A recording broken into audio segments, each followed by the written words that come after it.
दोस्तों सिनेमा की हिस्ट्री की पहली ऐसी मूवी है जिसके दो क्लाइमैक्स है। दो इस मूवी के एंडिंग है। पार्ट ए में अलग विलन और पार्ट बी में अलग विलन है।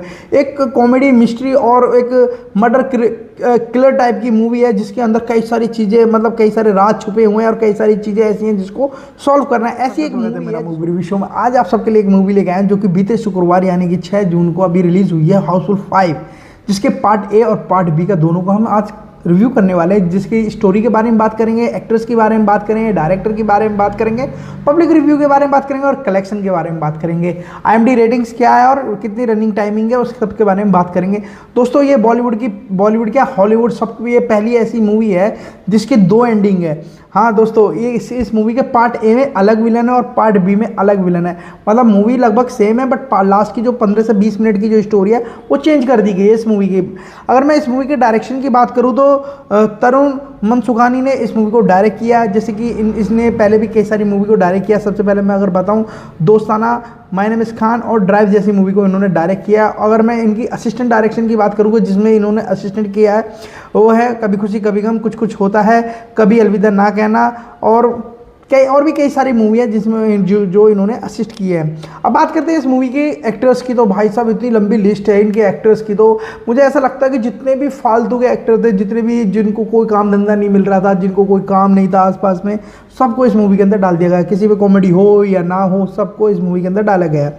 सबसे पहले मैं बता दूं इस मूवी के अंदर अक्षय कुमार, संजय दत्त, जैकलीन फर्नांडिस, अभिषेक बच्चन, रितेश देशमुख, सोनम बवेजा, नरगिस फाकरी, जैकी श्रॉफ, नाना पाटेकर, चित्रांगा सिंह, फरदीन खान और चमकीन पांडे, जॉनी लीवर और श्रेयस तलपड़े और दीनू मौर्य, रंजीत और सौंदर्य शर्मा और नितिन धीरा इस मूवी के अंदर ये सारे एक्टर्स इस मूवी के। और भी बहुत सारे एक्टर हैं जिनका छोटा रोल है बट ये सब इस मूवी के अंदर मेन में है।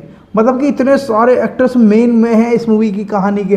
दोस्तों मूवी की कहानी की अगर मैं बात करूं तो मूवी की कहानी एक मर्डर से चालू होती है कि सबसे पहले दिखाया जाता है कि एक शिप होती है बहुत बड़ी, उसके ऊपर एक बर्थडे सेलिब्रेशन हो रहा होता है, उसी बीच में एक मर्डर हो जाता है और मर्डर के बाद में फिर उसकी इन्वेस्टिगेशन होता है जिसके लिए संजय दत्त और जैकी श्रॉफ आते हैं मर्डर मिस्ट्री को सॉल्व करने के लिए। जो कि उनकी भी एक स्टोरी दिखाई जाती है कि वो एक ऐसे इंस्पेक्टर होते हैं जिनके हमेशा काम उल्टे होते हैं, हमेशा वो उल्टा काम करते हैं और वो सस्पेंड कर दिए जाते हैं। उसके बाद में ये चोरी छुपे इस शिप पे आ जाते हैं और केस को इन्वेस्टिगेट करें ताकि उनकी नौकरी बच जाए।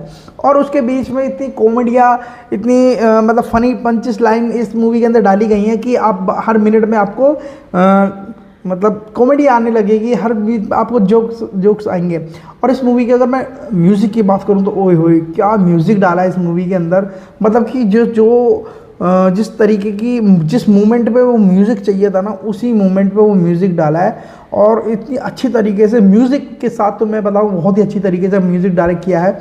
और भी कई सारी चीज़ें इस मूवी के अंदर देखने लायक। बट मूवी की कहीं ना कहीं ऐसा लगता है कि इतने सारे एक्टर्स होने के बाद कई सारे एक्टर्स पे ध्यान नहीं दिया गया। कई सारे एक्टर्स पे और ज़्यादा उनकी पंच लाइन देनी चाहिए थी, उनसे और अच्छी कॉमेडी करानी चाहिए थी।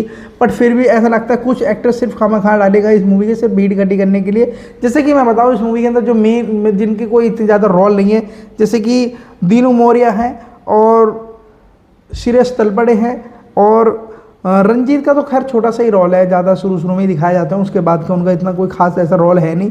बाकी फरदीन खान के भी कोई इतना ज़्यादा इंपॉर्टेंट रोल है नहीं। सबसे ज़्यादा अक्षय कुमार और अभिषेक बच्चन, रितेश देशमुख इस मूवी के अंदर 3 मेन है। तो जो कि रंजीत एक करोड़पति होते हैं जिनके ये मतलब एक सौतेला बेटा बन के आते हैं। एक जॉली नाम का लड़का होता है और ये 3 जॉली पहुंच जाते हैं वहाँ पे। और उसके बाद उनके ये होता है कि कौन असली जॉली है वो ढूंढते एक मर्डर हो जाता है और उसके बाद में फिर पूरी कहानी है। मूवी देखोगे आप मज़ा आएगा मूवी देखोगे। पार्ट ए में अलग विलन है, अलग मोटिव है और पार्ट बी में अलग विलन है और अलग मोटिव है। मतलब कि दोनों को देखने में मज़ा आएगा। आपको अलग अलग परसेप्शन है दोनों पार्ट्स को लेके। दोनों पार्ट्स में अलग मतलब एंडिंग में विलन चेंज है बट एंडिंग सेम सी है लगभग। मतलब पूरी ओवरऑल मूवी अच्छी है, कॉमेडी मूवी है, मुझे अच्छी लगी, देखने लायक लगी। पार्ट ए और पार्ट बी दोनों अच्छे लगे। आपको देखना है तो अपने नज़दीकी थिएटर्स में जाके देख सकते हो। और मेरा रिव्यू कैसा लगा वो लाइक शेयर कमेंट करके ज़रूर बताइएगा। Thank you.